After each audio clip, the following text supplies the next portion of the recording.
Good morning and welcome to this beautiful Zuiderkerk. Thank you all for coming today. Today is a special day for us because we have been granted the opportunity to present the OECD report. So it's really important in general that you kind of like have incentives from other areas that they're aligned with the land use objectives you want to achieve, that your national policies are. The metropolitan area of Amsterdam is growing rapidly, and at the same time the national government is making a new environmental law. And this requires of the city of Amsterdam, but also from national and regional governments, that they think different. So OECD made a wonderful report, and I think that everybody who works on spatial planning should read this, because it gives you really an insight what this think different means.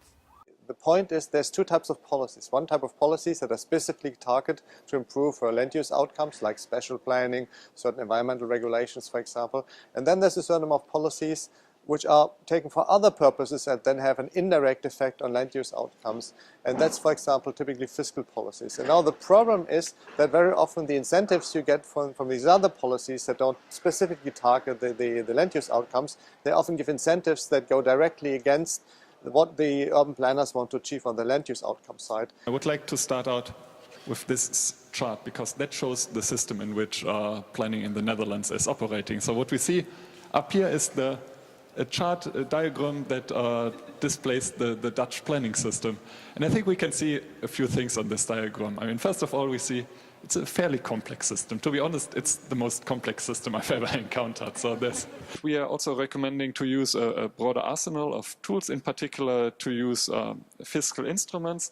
Cities in the Netherlands have a very low degree of tax autonomy compared to other OECD countries. We see, I believe, that the own source revenues of Amsterdam are roughly 8% of the total budget, which is extremely low by OECD standards. On the other hand, we also have certain fiscal instruments which can be used to shape the spatial development. So, for example, we have some cities where congestion pricing is used fairly efficiently and effectively, and we think this would be a good solution for Amsterdam as well. On the one hand, to reduce road traffic, on the other hand, also to raise revenues that can then be used to invest, for example, in public infrastructure.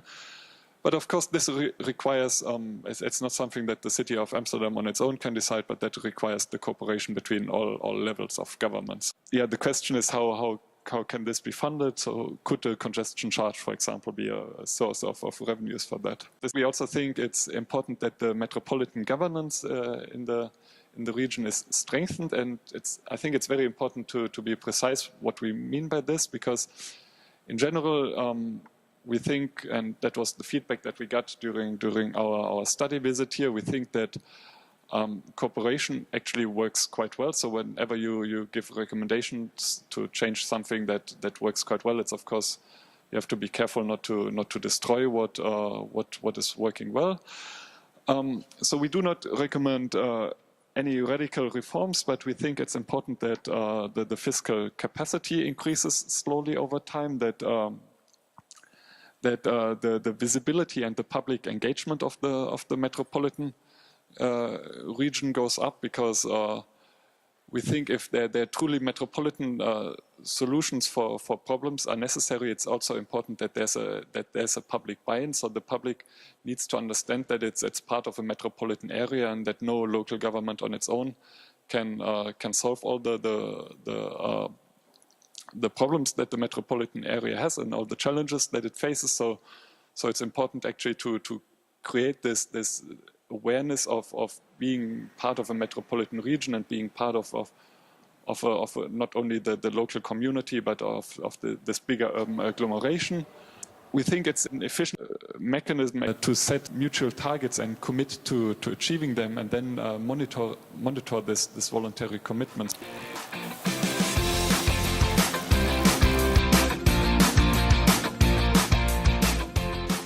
The metropolitan region of Amsterdam consists of 36 parties working together, many decision makers, together talking about it, trying to find a solution that fits us all.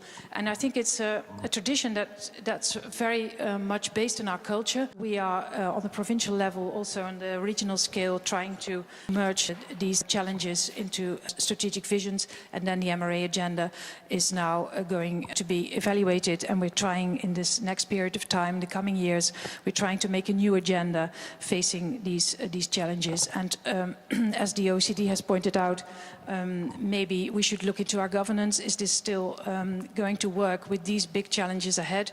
I am not sure. We'll have to see. This is the way we do it. We've done it for centuries like this, but maybe these very big challenges that we have to face now ask for a new kind of governance. The Eurocity is a network of major European cities, 140 members. What we do is we try to understand better this metropolitan area's world. I would like to start to share some figures, 3 figures with you for the broad context. According to the United Nations, urban area represents 2% of the global surface. And this is 2%, more than 50% of the inhabitants of the world are living in these 2%. Third figure, 70%. This urban area produces 70% of the GDP of the world. But they also produce 70% of the greenhouse emission and 70% of the waste. The citizen lives cross the border, the administrative border, on a daily basis to go to work, to go to leisure, and there are increasing relations within the metropolitan areas themselves, but also between different metropolitan areas which are interlinked, and especially, for instance, if we see on the map the region of the Northwest Europe, it's really a region where there is interlink between different metropolitan areas densely populated. We worked in this study with 10 metropolitan areas, or potential metropolitan areas, that are quite prominent cities in Europe. We figured out is that across the whole Europe, there is no one single definition of a metropolitan area. So our findings were directed it's two-dimensional. So one is understanding these territories, what kind of territories we're talking about, what is a metropolitan area. There is also a big variation between how this governance process is organized. So there is also some cities are formal, others are informal. There is also a need, extreme need actually, for recognition of the existence of these metropolitan areas by the national government. Most of the cities said we need our national government to understand that that this exists. And we have to move forward to a new scale, whether that's strategic or legal way of planning. We have to make the national government to understand us. And number 1 came out is the engaging political leaders. So what I said, they need to convince these metropolitan regions exist, and we have to do something about it. And we have to commit to get more commitment and support from all governance levels. With the global competition, you need to really create more recognized bodies for having bigger markets and to cope with the competition in a global world as well. So we had some success with the strategic planning system that the cantons, the metropolitan organization, initiated the thinking about this space, and then the cantons took over the task and elaborated a metropolitan strategic plan, and the cantons now are really referring to this plan, and it says that this so-called 80-20 formula, that 80% of the growth has to take place in urban areas. Okay. In the end, every strategy means also money for it. So we have to think about this, and that refers also to the governance situation, which is very informal on the regional level.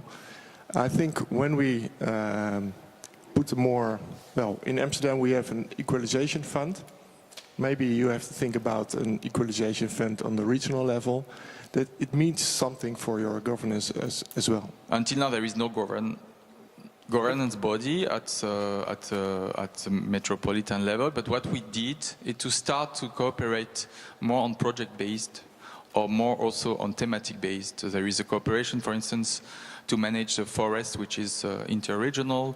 There are cooperation as well on waste. I think it's best if we want to make a next step in metropolitan development, we have to participate.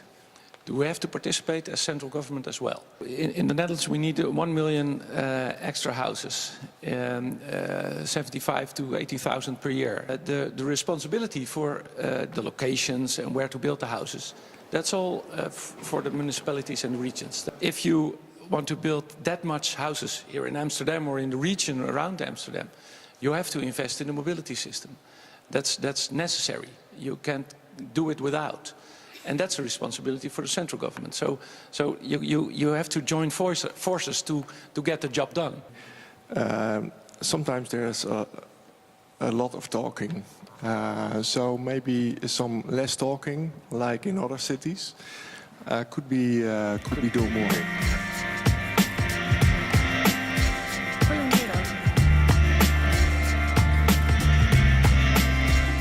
I know most of you are experts in land use and in programming land use, so we are going to try to combine these themes today, this afternoon, and especially I'd like to address the role of local taxes in realizing the spatial ambitions of the city of Amsterdam and of the metropolitan region.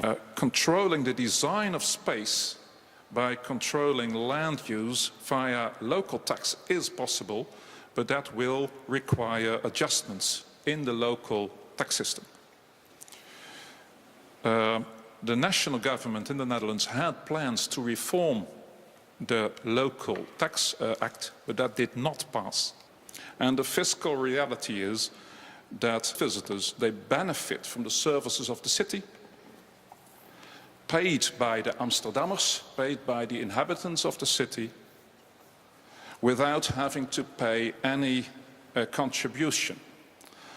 And this creates a tension with an urban environment where people benefit without compensation.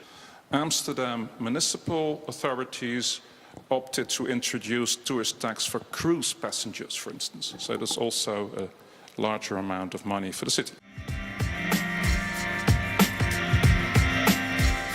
Amsterdam tries to broaden its city borders to its surrounding municipalities, not by incorporating them, but by making them part of Amsterdam's spatial policies. But the freedom and instruments the city has at its disposal are also limited. Municipalities are financially very dependent on the national government, even a big city like Amsterdam. Things are changing in the financial relationships between national and local government. Although a major shift from tax autonomy from national to municipal level is not to be expected in short time, the notion that the current situation is out of balance is widely recognized within government. Also, the perspective of climate change and the new tasks that Dutch cities face in that regard adds to the notion that Dutch municipalities need more financial instruments and more financial freedom to cope with the challenges they face. Local taxes, particularly property taxes, have the advantage, or land-based taxes, of in general being much more stable source of revenue. Through recessions. Good government services, good plannings increase value. And so that's an important resource that can be taxed, either through value capture or through a property tax that's more substantial than it is in the Netherlands, which automatically captures some of the value. We've talked already about congestion charges. It's been quite successful in London. New York City is considering, it didn't get there this year, but considering congestion fees for downtown Manhattan. I think that will happen, and one of the things that's going to drive it is how is New York going to fund their subway, their mass transit system.